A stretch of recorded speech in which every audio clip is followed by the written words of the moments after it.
All right, this lesson is on representing functions. We're looking at notes 8.2. So if you look at question number 1, it tells you it's a word problem, so I need you to underline key information as we reread through this. So it tells you a tank contains 8 gallons of water.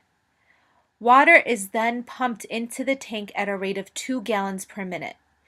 The total amount of water in the tank, Y gallons, is represented is a function, of the number of minutes x that water has been pumped into the tank. Write an algebraic equation for the function. So we know in order to write an equation, we need to have two pieces of information. First of all, this is a linear equation because it's increasing at a constant rate of 2 gallons per minute, which means it's linear.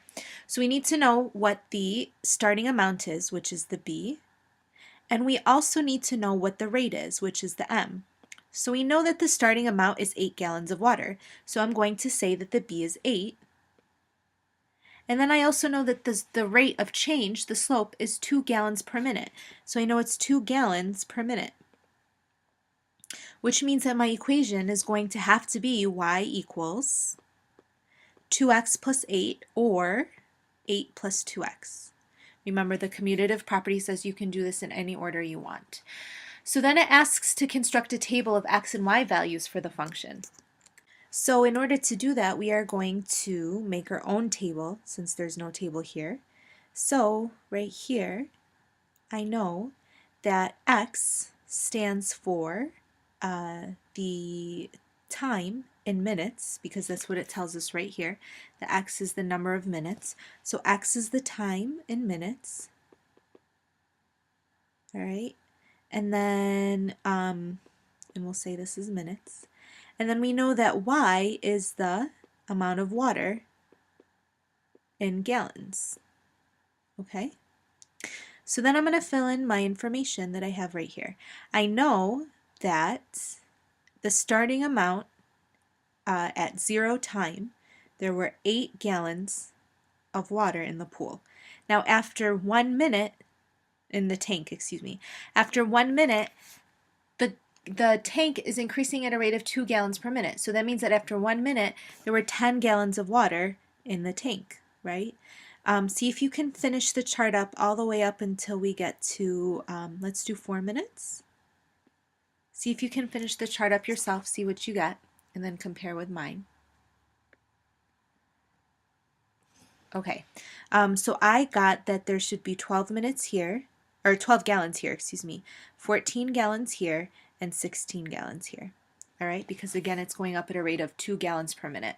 So then question C says to use the table of values to plot, or to use the table of values to plot a graph to represent the function.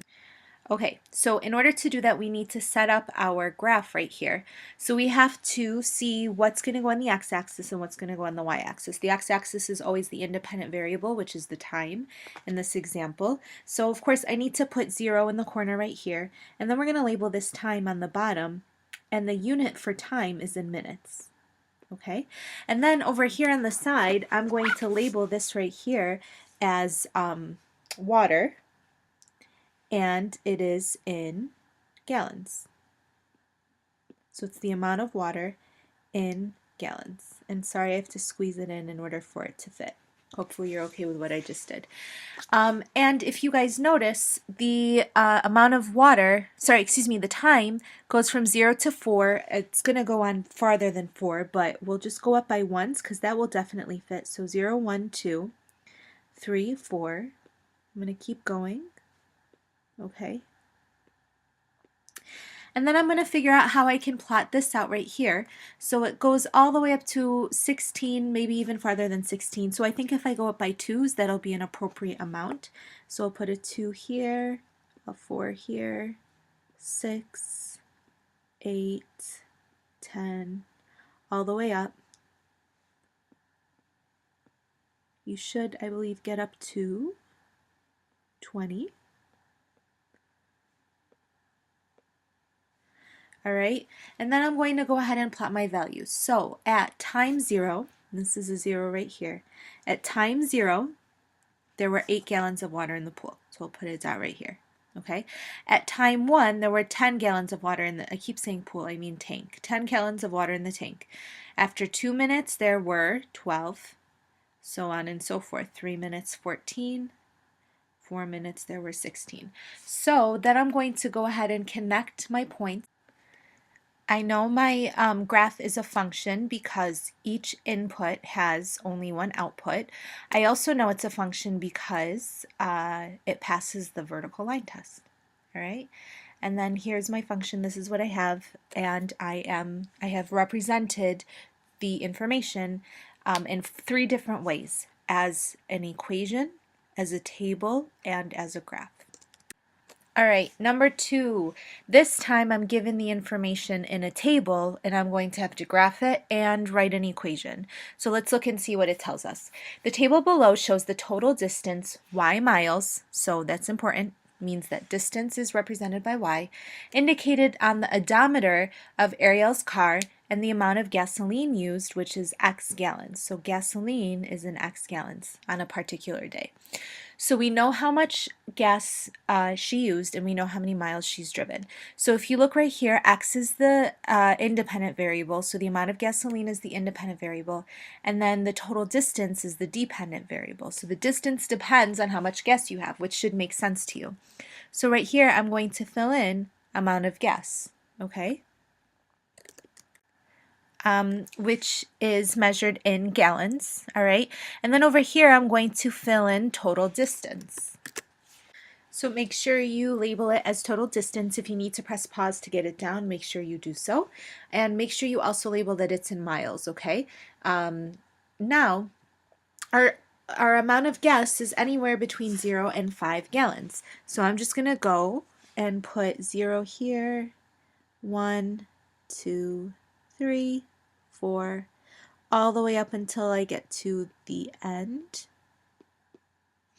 All right, and then I'm going to do the same thing for total miles. But what I'm going to do is I don't care about the number of miles except from 1,000 to 1,150. So I'm going to put a break in my graph right here, and then I'm going to label in all of my numbers. So I'm going to put in that this starting amount right here is 1,000, and I'll do it in a different color just so you can see it a little bit better. So I'll put 1,000 in here. And then what I'm going to do is I'm just going to go by 20s. So I think the best bet for me to do is, since I'm going by 20s, I'll say this is 1,000 right here, and then this is 1,020, 1,040, 1,060, 1,080, and then 1,100. So right here is 1,100. All right, 1,100. All right. And you know what? I'll actually go through and I'll fill in all of the other ones. So go ahead and fill in all the other ones just like I'm doing right here. So I'll say this is 1,020. All right. And so I have it labeled all the way up until I get to 1,180. So then all I need to do is graph out each one of my points. So I know that after 0 gallons, the car had 1,000 miles on it. And then after 1 gallon, it's now at 1,030, which is halfway in between right here, so I'll put a dot right there.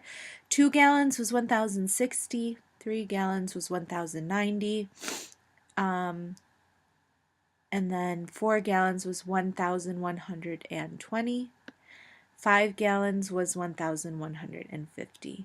Then I can go ahead and connect my points so I can have my linear function that we have right here. And so it will look like this, just like that. Don't forget your arrow, and here's my linear function. I have it represented graphically, okay? Again, it's a function because each input has only one output, and it also passes the vertical line test. So the next part asks us to write an algebraic equation for the function. We know the function is linear, so we will need to have it in the form y equals mx plus b. So I need to figure out the slope, and I also need to figure out the y-intercept. Now to find the slope, I just have to choose any 2 coordinates and find the slope by plugging it into the slope formula. So my first coordinate is 0, 1,000, and my second coordinate is 1, 1,030. So then all I have to do is figure out what the slope is by doing 1,030 minus 1,000 all over 1 minus 0. So I get the slope is 30 over 1. But you need to understand what this means is this is 30 gallons, 30 miles per gallon. So that's the slope. Now I need to figure out what the y-intercept is. So this is still part of part B, but I'm just going to move to a different slide because I'm running out of room. So if you could make sure that you get this down under part B still, we're going to use y equals mx plus b to solve for b. All right, so that means that I'm going to use the coordinate, let's use 0, 1,000. And we know that the slope is 30 miles per gallon. So I'm going to say 1,000 equals 30 times 0 plus b. This is nothing new. So I get 1,000 equals 0 plus b, which means that b is 1,000. All right, which means that y equals 30x plus 1,000. That's my equation that we're asked for in our function. So that's the answer right here. I'm going to say y equals 30x plus 1,000. But here's the thing that's really important. I really want to make sure that you really understand where this comes from, as opposed to just memorizing steps. So this should make sense to you because every gallon that Ariel drives, she adds an extra 30 miles onto her distance. So after 0 gallons, she was at 1,000. After 1 gallon, it's 30 more. 2 gallons is another 30. 3 gallons is another 30, so on and so forth. That's the slope. That's the rate of change, 30 miles per gallon. Now the b, remember the y-intercept is how much you initially started off with. So Ariel initially started off with 1,000 miles on her car without any gallons of gasoline figured out at all. So right here, the initial amount is 1,000 gallons. So that should make sense to you as well. So you technically don't have to go through and actually figure out the equation if you actually make sense of the problem. So then the last question, question C, describe how the slope and the y-intercept of the graph are related to the function. We just talked about that. So the slope is 30 miles per gallon. And what this means is that every gallon of gas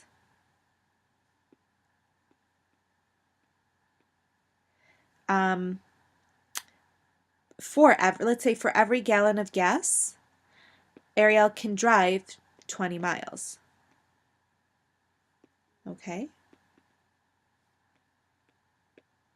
And then similarly for the y-intercept, we found out that the y-intercept is 1,000. The car initially, and that's key because remember the y-intercept is how much you had initially, so we're going to say the car initially had 1,000 miles.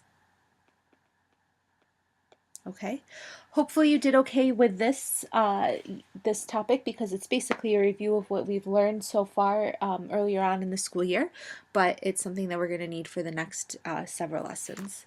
So hopefully you did all right with it. All right, see you next class.